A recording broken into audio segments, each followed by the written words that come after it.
Hello children, and how are you today? It's been a bit chilly again today, that's why I'm wearing my nice warm jacket. We've had a bit of rain. Hey, it wasn't supposed to rain today. I still put washing on the line and now it's all wet. Anyway, moving on. Okay, so we're reading another Julia Donaldson book. I actually today Googled what she looks like because I thought I've read almost every book of hers and I don't even know what this lady looks like. And yeah, so I believe there's still time for me to write my own stories. Okay, so this one's called Charlie Cook's Favorite Book. So thank you, Julia, for a lovely book yet again, and Axel for the lovely pictures. There we go. That's our book we're reading today. So it's Charlie Cook's Favorite Book. Right. Once upon a time, there was a boy called Charlie Cook who curled up in a cozy chair and read his favorite book.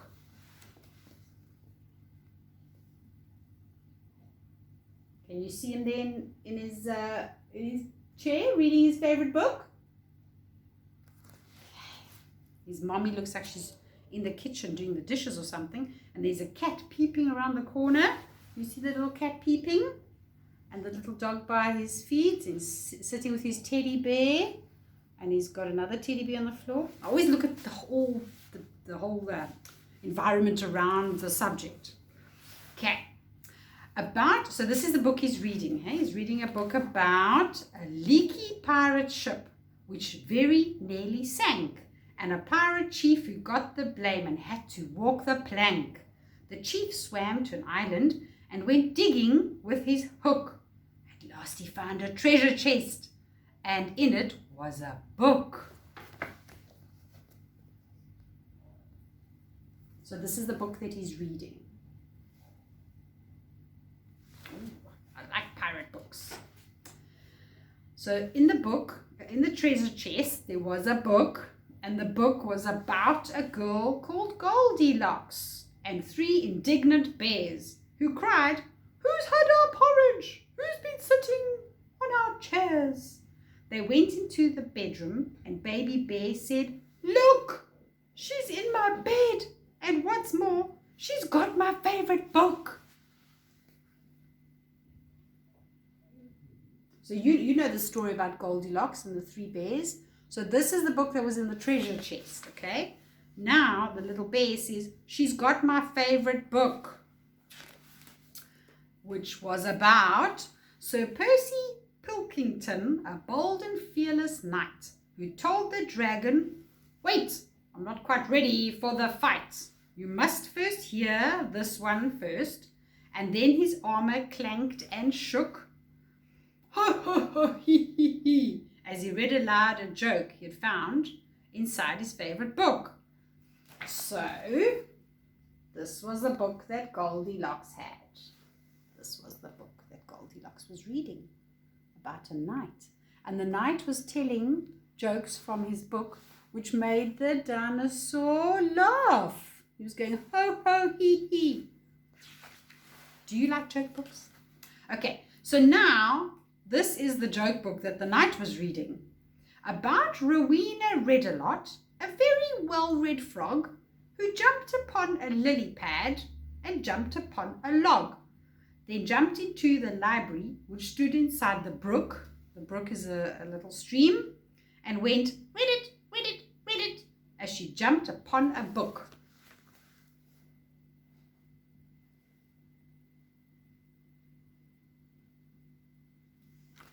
Okay, I think we're going to read about another book now, a book in a book in a book. Okay, so this book was about an oak tree full of birds. Each bird had built a nest, and they had a competition to decide which one was best. They chose an owl to judge it, and the winner was a rook, whose nest was lined with pages, guess what, from his favorite book. Look there. Can you see the rook? So this is the rook, and he's got a nest, and the nest is lined with his favorite book. I wonder what that book's about. Let's have a look. About a girl who saw a flying saucer in the sky. Some small green men were in it, and they waved as they flew by. She tugged her mother's sleeve and said, "Look, Mom, what I've just seen." But Mom said, "Hush, I'm trying to read my favorite magazine."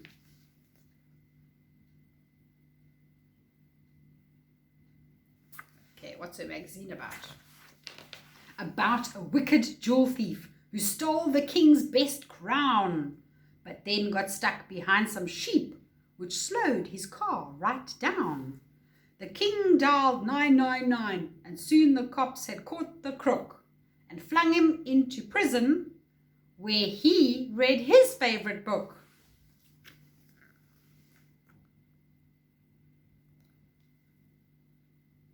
So this is the magazine that the mom was reading. Remember there the mommy was reading a magazine about the wicked jewel thief. So now the thief got thrown into prison, and guess what he's got? A book. What's his book about? About a greedy crocodile who got fed up with fish. He went onto land to try and find some other kind of dish. He went into a bookshop, and he there grew even greedier while reading on page 90 of a large encyclopedia.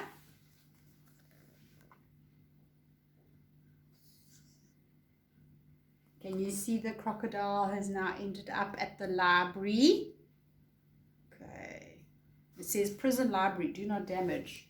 So this is the book that the prisoner was reading, the thief, eh? Okay, so now the crocodile is reading on page 90 of the encyclopedia about the biggest birthday cake the world had ever seen. A team of royal cake makers had made it for the Queen. The cake was so delicious that a famous spaceman took a slice of it to Jupiter. He also took a book. So there's the Queen with the biggest cake they've ever seen. Sure, everyone has to carry it. And there's the spaceman. And guess what he's got? He's got a book. The book is about a ghost who glided around the castle every night, carrying her head and giving everyone a fright. She kept it up till morning. Then she found a shady nook and put her head back on again to read her favorite book. She's reading a book. What is her book about? A cozy armchair and a boy called Charlie Cook. Oh, look at that. It just came back down to Charlie. They call that a 360, back to Charlie. So there's all the characters from that Charlie has read about, and the books in the books in the books. We've got the pirate and the Goldilocks and the knight and the thief and the king and the spaceman. That was cute, hey? Well done. Look at all those books on the shelf. We've got fairy tales, something called Shiver Me Timbers, the Barrow Annual, Joust Joking. It's obviously a knight, Joust Joking, and A Country Childhood, Out of This World. And here's my first encyclopedia with words, with letters and words. So now I want to ask you, children, when we read books like this, there's a lot of things where Julia Donaldson and other authors, they use we always say, put on their imagination, hey? Because do bears talk? No. Do frogs read? No. Are there such things as flying saucers? Many will say yes, but no. What else did we have in here? Are there ghosts that run around without their heads and then go sit in castles and read? No. So I don't want you to be scared when you read these stories. This is just the author using her imagination to entertain you with the story. Okay. Remember, we always teach reality first and fantasy later. Okay. Right, so, but it was a lovely book. A book in a book in a book in a book. And I haven't read this one from Julia Donaldson before, and I did enjoy it. Okay. You must sleep tight, and we're going to catch you tomorrow with another story. Bye.